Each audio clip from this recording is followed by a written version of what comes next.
Assalamualaikum warahmatullahi wabarakatuh. Diriwayatkan oleh Ibnu Hibban dalam kitab Ats-Tsiqat. Kisah ini diriwayatkan dari Abdullah bin Muhammad. Ia mengatakan, suatu hari aku pernah di daerah perbatasan wilayah Aris di negeri Mesir.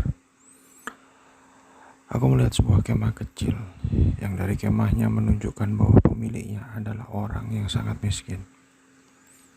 Lalu aku pun mendatangi kemah yang berada di padang pasir tersebut untuk melihat apa yang ada di dalamnya. Kemudian aku melihat seorang laki-laki, namun bukan laki-laki biasa. Kondisi laki-laki ini sedang berbaring dengan tangan dan kakinya yang buntung.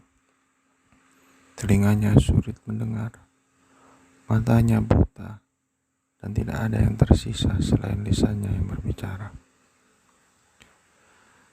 Dari lisannya ia mengucapkan, segala puji bagi Allah yang melebihkanku di atas banyak manusia. Segala puji bagi Allah yang melebihkanku di atas banyak manusia. Kemudian aku menemuinya dan berkata kepada orang itu, wahai saudaraku, nikmat Allah yang mana yang engkau syukuri? Kemudian laki-laki pemilik kemah itu menjawab, wahai saudaraku, diamlah. Demi Allah, seandainya Allah datangkan lautan, niscaya laut tersebut akan menenggelamkanku. Atau gunung yang pasti aku akan terbakar. Atau dijatuhkan langit kepadaku yang pasti akan meremukkanku. Aku tidak akan mengatakan apapun kecuali rasa syukur. Aku kembali bertanya, bersyukur atas apa? Aku seorang yang sakit. Semua orang meninggalkanku dan kebanyakan keluargaku telah meninggal, jawabnya. Namun ku dengar kau mengulang-ulang perkataan, segala puji bagi Allah yang melebihkanku di atas banyak manusia. Demi Allah, apa kelebihan yang diberikannya kepadamu sedangkan engkau buta, fakir, buntung, dan sebatang kara, ucapku. Engkau telah melihat sendiri betapa banyak cobaan Allah atasku. Akan tetapi segala puji bagi Allah yang melebihkanku di atas banyak manusia. Bukankah Allah memberiku akal sehat yang dengannya aku bisa memahami dan berpikir? Bukankah Allah memberiku pendengaran yang dengannya aku bisa mendengar azan, memahami ucapan dan mengetahui apa yang terjadi di sekelilingku? Bukankah Allah memberiku lisan yang dengannya aku bisa berzikir dan menjelaskan keinginanku? Bukankah Allah telah menjadikanku seorang muslim yang menyembahnya, mengharap pahala darinya, dan bersabar atas musibahku? Ia terus menyebutkan nikmatan Allah atas dirinya satu persatu, dan aku semakin takjub dengan kekuatan iman yang dimilikinya. Maka ia menundukkan kepalanya sejenak seraya menahan tangis. Ia berkata, tidak ada lagi yang tersisa dari keluargaku melainkan seorang bocah berumur 14 tahun. Dialah yang memberiku makan dan minum, serta mewudukanku dan mengurusi segala keperluanku. Sejak tadi malam ia keluar mencari makanan untukku dan belum kembali hingga kini. Aku tak tahu apakah ia masih hidup ataukah telah tiada dan kulupakan saja. Dan kamu tahu sendiri keadaanku yang tua, renta, dan buta serta tak bisa mencarinya. Aku pun menyanggupi permintaannya dan pergi mencari keberadaan anaknya. Setelah beberapa waktu, akhirnya aku dapati sebuah kenyataan pedih. Ternyata anak lelaki itu telah tewas dimakan serigala, yang kini sisa tubuhnya dikerubuni oleh burung pemakan bangkai. Betapa sedihnya aku memikirkan bagaimana nasib lelaki tua tersebut. Aku pun bingung bagaimana caraku untuk mengatakan kepada laki-laki pemilik kemah itu.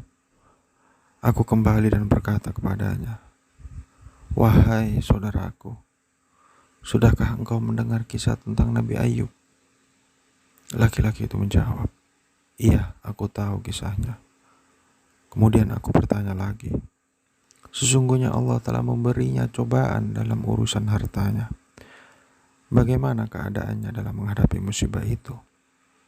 Ia menjawab, "Ia menghadapinya dengan sabar."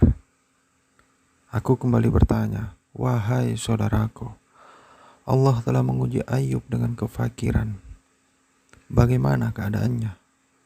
Ia pun menjawab, "Ia bersabar." Lalu aku kembali bertanya, "Ia pun diuji dengan tewasnya semua anak-anaknya. Bagaimana keadaannya?" Ia menjawab, "Ia tetap sabar." Dan aku kembali bertanya, "Ia juga diuji dengan penyakit di badannya. Bagaimana keadaannya?" Ia menjawab, "Ia tetap sabar." Lalu laki-laki tua itu bertanya, "Sekarang katakan padaku di mana anakku." Kemudian aku berkata, "Sesungguhnya putramu telah aku temukan di antara gundukan pasir, dalam keadaan telah diterkam dan dimakan oleh binatang buas. Semoga Allah melipat gandakan pahala bagimu dan menyabarkan engkau." Kemudian laki-laki pemilik kamar itu mengatakan, "Alhamdulillah, dia tidak meninggalkan keturunan bagiku yang bermaksiat kepada Allah sehingga ia diazab di neraka." Kemudian ia menarik nafas panjang, lalu meninggal dunia. Inna lillahi wa inna ilaihi raji'un. Aku pun membaringkannya di tangannya dan berpikir apa yang harus aku perbuat. Aku sendirian dan bagaimana aku mengurus jenazah ini. Kemudian aku tutupi dengan jubahku dan beberapa saat kemudian lewat 4 orang laki-laki mengendarai kuda. Mereka berkata, "Wahai saudaraku, apakah yang terjadi padamu?" Kemudian aku pun menceritakan kepada mereka apa yang telah aku alami dan aku meminta bantuan kepada mereka untuk mengurus jenazah laki-laki ini. Mereka bertanya, "Siapa dia?" Lalu aku menjawab, "Aku juga tidak mengenalnya. Dia dalam keadaan sakit dan memprihatinkan." Kemudian keempat laki-laki ini meminta untuk membuka penutup wajahnya, karena mungkin salah satu dari mereka mengenalnya. Ketika aku membuka penutup wajahnya, tiba-tiba mereka tersentak lalu mencium dan menangisinya dan berkata, "Subhanallah, wajah yang senantiasa bersujud kepada Allah, mata yang selalu menunduk atas apa yang diharamkan Allah, tubuhnya selalu bersujud tatkala orang-orang dalam keadaan tidur." Aku pun bertanya, "Kalian kenal dengan laki-laki ini?" Mereka menjawab, "Engkau tidak mengenalnya." Aku menjawab bahwa aku tidak tahu siapa laki-laki ini. Kemudian mereka berkata, "Ini adalah Abu Kilabah, sahabat dari Ibnu Abbas. Laki-laki ini pernah diminta oleh khalifah untuk menjadi seorang hakim, namun ia menolak jabatan tersebut. Kemudian Allah bin Muhammad bersama 4 laki-laki itu pun memandikan, mengkafani, dan menyolatkannya sebelum akhirnya memakamkan beliau. Wallahu a'lam bishawab. Assalamualaikum warahmatullahi wabarakatuh.